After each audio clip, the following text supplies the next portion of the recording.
ఆంధ్ర తెలంగాణలో తక్కువ ఫీజులతో high quality results ఇస్తున్న ఏకైక సంస్థ Tirumal IAS institute. Boragadda Anil YCP హయాంలో చంద్రబాబు, పవన్ కళ్యాణ్ సహా వారి కుటుంబాల్లోని మహిళలను అసభ్య పదజాలంతో దూషించడంతో పాటు పలు కీలక కేసుల్లో రాజమహేంద్రవరం జైల్లో రిమాండ్ ఖైదీగా ఉన్నారు. అయితే రిమాండ్ ఖైదీగా ఉంటూనే ఆ పార్టీ ముఖ్య నేతలతో కాన్ఫరెన్స్ కాల్స్ లో మాట్లాడినట్లు పోలీసుల విచారణలో గుర్తించారు. ఇక హైకోర్టు నుంచి మధ్యంతర బెయిల్ పొందేందుకు తన తల్లికి అనారోగ్యం పేరిట నకిలీ మెడికల్ సర్టిఫికేట్లు సృష్టించి న్యాయస్థానానికి సమర్పించిన కుట్రకు ఈ కాన్ఫరెన్స్ కాల్స్ సంభాషణలోనే బీజం పడిందని దర్యాప్తు అధికారులు భావిస్తున్నారు.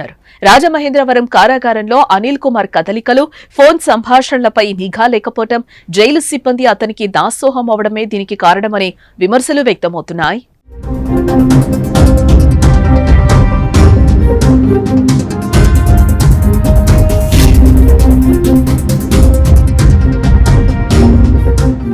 ఇక జైలు నిబంధనల ప్రకారం రిమాండ్ ఖైదీలకు వారానికి 3 సార్లు ఫోన్ కాల్లో మాట్లాడుకునేందుకు అవకాశం ఉంటుంది.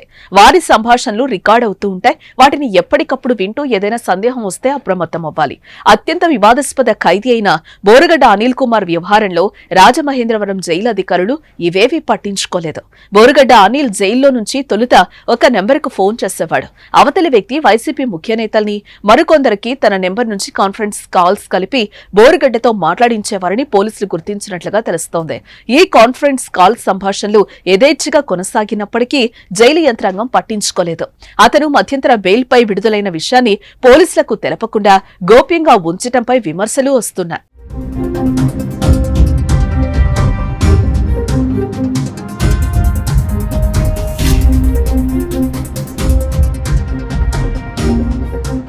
మరోపక్క బూతులతో, జుగుప్సాకర భాషతో టీడీపీ, జనసేన ముఖ్య నాయకులపై బోరగడ్డ అనిల్ కుమార్ విరుచుకుపడ్డం వెనుక వైసీపీ ముఖ్య నాయకుల పాత్ర ఉందనే విమర్శలు కూడా వస్తున్నాయి.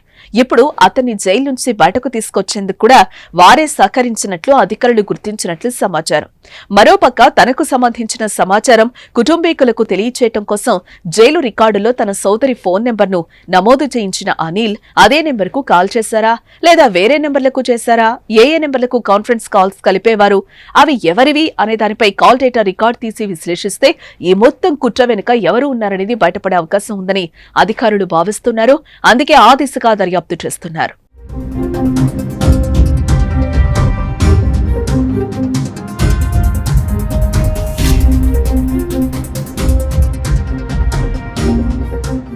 ఇదిలా ఉంటే బెయిల్పై విడుదలైన తర్వాత బోరగడ్డ ఓ వీడియో రిలీజ్ చేశారు. తనపై కూటమి ప్రభుత్వంలోనే పెద్దలు కుట్రలు చేస్తున్నారని, తన తల్లికి అనారోగ్యం బాగోలేదని, బెయిల్పై బయటకొస్తే ఫేక్ రిపోర్ట్ చూపి బయటకొచ్చారంటూ దుష్ప్రచారం చేస్తున్నారని ఆవేదన వ్యక్తం చేశారు.